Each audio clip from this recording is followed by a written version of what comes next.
Welcome back to another video, and in this one we are going to speak about ways to save for a vacation. Vacations are a lot of fun, but I do know that vacations are something that you're going to want to plan in advance if you want to optimize your chances of going on vacation without overspending and breaking the bank. And the first thing that I think is a good idea to do is to establish a budget going in. It doesn't have to be super precise, but I wrote down a few things that I think could help you to kind of get started on this, and that is to determine roughly how much you're going to need, including the entire trip in general, but also accommodations, food, and activities. And I think it's good to break it down that way in case you need to make minor modifications to individual things in your vacation that could affect the overall amount that you will need. Then also, I think it will help a lot if you automate some of this savings goal, and that is to open up a dedicated savings account. And this will be used solely for vacation purposes. And then you could repurpose the account later for something else, or just continue to save in general, which is a good habit to have. But creating a separate account just for your vacation or to save is great to avoid spending it on other things, because it's very easy to kind of lose track of the amount of money that you're spending and not saving. So automating it does help. Then in addition to that, you also want to cut expenses.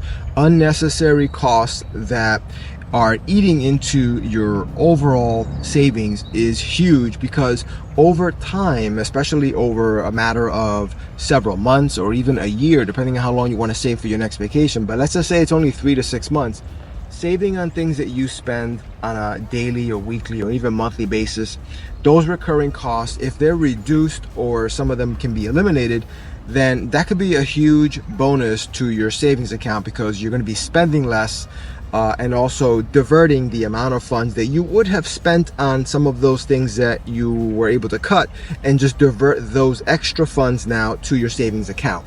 Now, some things that I think are good to start with cutting that are pretty obvious are dining out. And it doesn't mean that you don't dine out or eat out, but it does maybe mean that you cut back or choose dining options that are less costly. Also, check out if you have any subscription services that are redundant or you don't need, maybe multiple TV streaming services or movie apps or multiple gym memberships, or maybe a gym membership that you don't really use that much, and maybe it'll be better off to get a cheaper gym membership somewhere else. But look into that, because now we're just talking about incremental gains in the amount that you can save, and believe me, it does make a difference. Next is to sell unused items. I've done this in the past. Sometimes, people accumulate things over time, and before you know it, you got some things that are collecting dust, which may have some value to them, but maybe not that much to you anymore, because maybe you just don't use them anymore. So it's good to take inventory of whatever you have that maybe you can sell, and even if you can't get top dollar for those items, anything is better than just having those items collecting dust and possibly being thrown out later because they just break down. So any electronics, clothing, furniture, anything that you think could have some value, consider maybe selling it. Even if you sell it cheap, you could still start saving that money into your vacation fund and get rid of some of the clutter. That is always a good thing to do. You want to declutter as much as possible and put that extra money back into your vacation savings account. Next is to utilize cashback programs. Now, a lot of credit cards do offer cashback programs, and they vary in terms of what you need to qualify to get those programs and what they cover. But credit cards do offer cashback on travel. Airline miles are a big one, and also just random travel expenses that credit cards offer. And also sometimes they just offer cash back, which you could use for pretty much anything that you want and anything in between. So just look into that and just be mindful of that, only because a lot of people do forget that they even have those rewards, and they use their credit cards on a daily, monthly basis, but they forget that they have maybe things that are about to expire that can be utilized to spend on your everyday things, that could mean that you don't have to spend as much from your own budget, and you can redirect those funds back into your savings for your vacation. Next is to possibly plan off-season travel. Now, this is applicable only if you have the flexibility to look at a variety of time frames for your vacation, because there can be a significant difference in the cost of your overall vacation if you go when it's off-peak or the slow season. Now, that depends on the type of vacation that you're going for. It varies, but look into that to see if a vacation time frame is available that maybe is a lot cheaper than just going when everybody else goes. And that, obviously, you can only do that if you have that type of flexibility. But if you do, check into that, because the timing of the vacation makes a big difference. And you can often just go online and kind of create pretend scenarios on the various websites for your vacation destination or your airline travel, and just play around with it and see the difference that it makes by choosing different time frames for your vacation. Next is an obvious one, but yeah, be on the lookout for deals. So sometimes you'll get stuff in your email, or you'll see commercials, whether it's banners on the internet or on TV.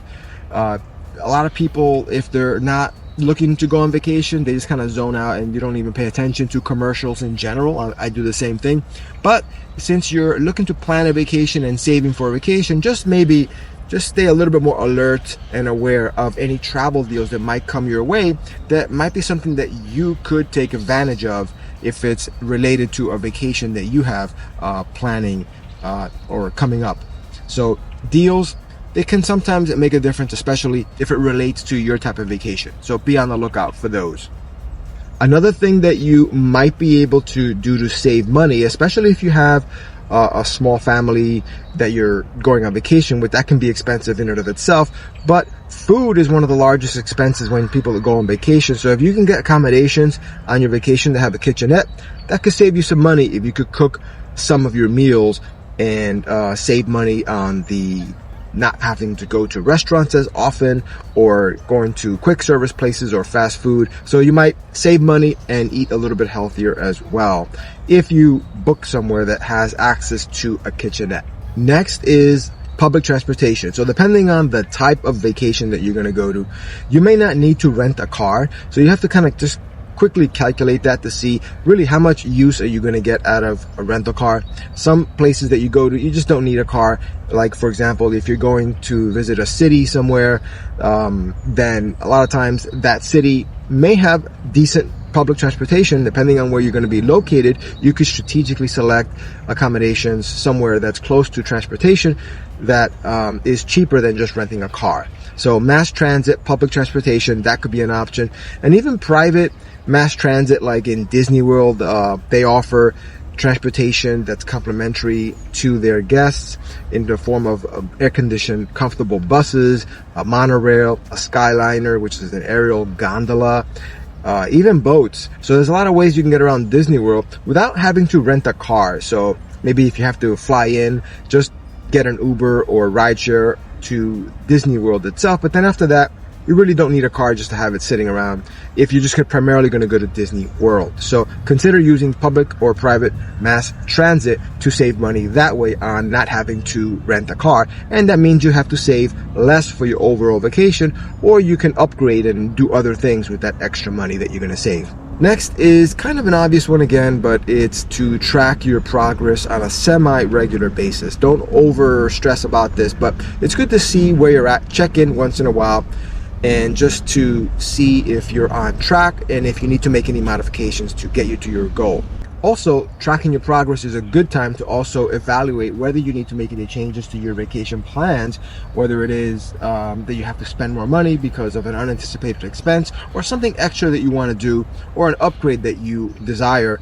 That could be a good way to kind of work that into your plan and do those modifications for your budgeting and saving. So yeah, going on vacation is a lot of fun, and if you can afford to do it, because it's, some people can't, but if you can afford to do it, a way to do it and make it easier on yourself financially is to have a plan and save. Don't make it too complicated, it doesn't have to be, but definitely saving money for your vacation even if it's a little bit at a time, does make a difference, because last thing you want to do is to overspend and get into debt. So yeah, saving money for a vacation and having a plan doesn't have to be complicated. Even if you are establishing a little bit of a piggy bank where you just put in a little bit of money at a time, it adds up over the weeks and months. Depending on your time frame, you might be able to fund a substantial amount of what your vacation package is going to cost. So definitely still consider going on vacation. Just plan it out from the beginning, have a plan, and you might be pleasantly surprised that you actually could afford your next vacation. And it might be a really good vacation, especially if you become very aggressive and really dig deep into what you're spending, because with the money that you're already spending, just by redirecting some of those funds and maybe cutting back on some frivolous things, you might be able to get that vacation, the dream vacation. And hopefully this serves as a reminder that going on vacation, it's a lot of fun, and there's ways to do it where you don't have to overspend and get into credit card debt or anything like that. Have a plan and definitely enjoy your next vacation. So with that said, hope you enjoyed this video. Thank you for watching, and I will see you in the next one.